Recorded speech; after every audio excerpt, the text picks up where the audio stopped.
आप अपने देह को दृढ़ता पूर्वक, निश्चय पूर्वक, कसम पूर्वक सीधाम वृंदावन की रज में समर्पित कर दो, बेच दो। जैसे रूपलाल हिताट बिकानी,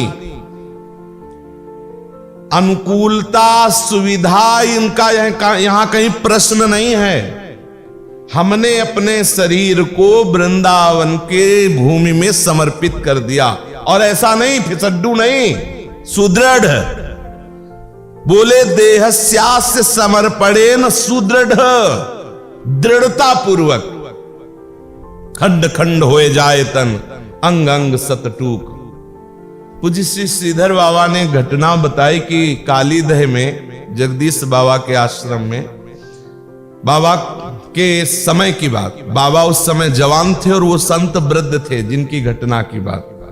उस समय वृंदावन में मतलब डॉक्टरी सुविधा नहीं थी। वो 3 बजे परिक्रमा लगाने जा रहे थे, तो केसी घाट में जब धुंध होती है तो मतलब अंधेरा ही रहता है, तो 5-6 कुत्तों ने उनके ऊपर आक्रमण कर दिया। अब 5-6 कुत्ते वृद्ध शरीर संत, तो उनके बहुत जगह घाव कर दिए। इतने में दूसरे परिक्रमार्थी जब पहुंचे तो उन्होंने कुत्तों को भगाया। वो तो मतलब एक तरह से कुत्तों ने खा ही डाला था, सैकड़ों जगह ऐसे 5-6 कुत्ते बार बार काटे तो कितना होगा। जब उनको यहां लाए तब कहा कि यहां तो इसका इलाज हो नहीं सकता, मथुरा चलना पड़ेगा। श्रीधर बाबा घटना सुना रहे थे, रोज उनके श्री चरण दाबने और अन्य सेवाओं का भी सौभाग्य मिला था। तो उन्होंने बताया, वृंदावन निष्ठा के विषय में बताया कि उन्होंने कहा नहीं। तो उनका बाबा फिर तो कुत्तों ने काटा है, शरीर छूटे। हाँ, हमने तो दे दिया शरीर वृंदावन को। अब ये बात समझ में नहीं आती कि कौन सा प्रारब्ध बकाया रह जाता है। संतों के चरित्रों में बुद्धि काम नहीं करती। जीवन हो गया अखंड वृंदावन वास करते, जीवन हो गया भगवत भजन करते, वयोवृद्ध हैं, 6-6 कुत्ते से आक्रमण करवाकर उनके शरीर को घायल किया जा रहा है। गिरिराज जी की परिक्रमा देते हुए पूरा जीवन हो गया, वो बोले पैर की हड्डी टूट गई और मतलब हिल भी नहीं सकते। समझ में नहीं आता, हरि तेरी गति लक्ष्य, मतलब कुछ समझ में नहीं आता। घोर अपराधी जुखाम नहीं होता, और कई लाख नाम कीर्तन करने और 22 बाजारों में कोड़ों से खाल, हरि तेरी गति लख न पड़े। मतलब इसके निर्णय से बाहर की बातें हरि की होती है। वो उसी जिसके वो कृपा करके हृदय में बैठकर वो स्वयं समझा दे तो समझ जाए, नहीं हरि तेरी गति लख न पड़े। कहूं बिजौरो न बेल, हरि को ऐसो ही सब बड़ा विचित्र खेल है। बाबा ने कहा कि जो हमारे शरीर में घाव हुए हैं, दर्द हो रहा है, पीड़ा हो रहा है, हमें कोई परेशानी नहीं। और उनका इतने से ही नहीं, इसका जहर चढ़ेगा, मर जाओगे। तो बोले हमने तो अपने शरीर को वृंदावन को दे दिया है। नहीं, कुछ नहीं। बाबा ने कहा रोज रज लगाते और फिर कई वृंदावन के धनी मानी लोग औषधि, कुछ नहीं हुआ, सब धीरे धीरे घाव भर गए, धीरे धीरे सब ठीक हो गए। माना आपकी निष्ठा की परीक्षा के लिए कोई भीषण कष्ट आ सकता है, आपके हृदय में ये होना चाहिए कि हमने ये देह श्री जी को दी। अब देखो, एक क्षण में स्वस्थ शरीर, गाड़ी से एक्सीडेंट होता, मर जाते हैं। बोले वो हवाई जहाज क्रैश हो गया, बोले इतने मर गए, ये हो गए। कुछ भी एक जीवन श्री जी के लिए नहीं दे सकते। एक जन्म श्री जी के लिए तुम्हें विश्वास हो जाना चाहिए। धन्वंतरी जी ने शोध किया कि जितनी औषधियों में रोग निवारण सामर्थ्य है, वो अच्युत केशव गोविंद नाम के 1000वें अंश अगर कहा जाए तो वो भी नाम का अपमान होगा। इतनी सामर्थ्य भगवान नाम में है।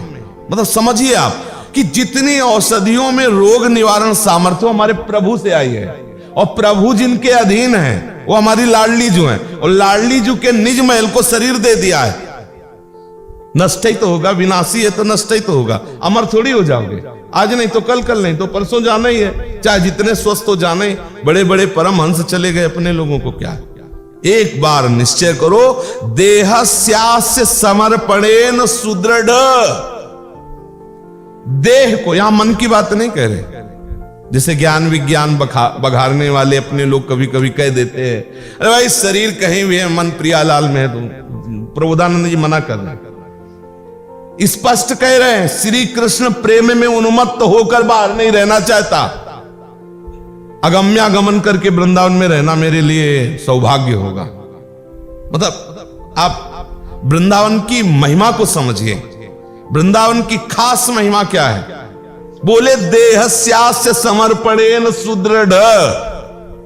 एक सूत्र जीवन में कभी भी टलने न पावे, कैसी भी परिस्थिति हो, खंड खंड हो जाए तन अंग अंग सत टूक। वृंदावन नहीं छाड़ियो, छाड़िबो है बड़ी चूक।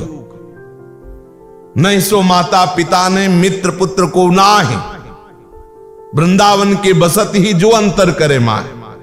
वृंदावन के वास में के जो भी व्यवधान पैदा कर दे, हम शरीर को श्री वृंदावन में ऐसे समर्पित करें। अब धैर्यपूर्वक विचार कीजिए, यदि ऐसे वृंदावन को आपने अपने शरीर को समर्पित कर दिया है, तो फिर कौन सी ऐसी बात है जो आपको प्राप्त नहीं हो जाएगी? कौन सी ऐसी बात? आपको जो चाहिए आपको प्राप्त हो जाएगा।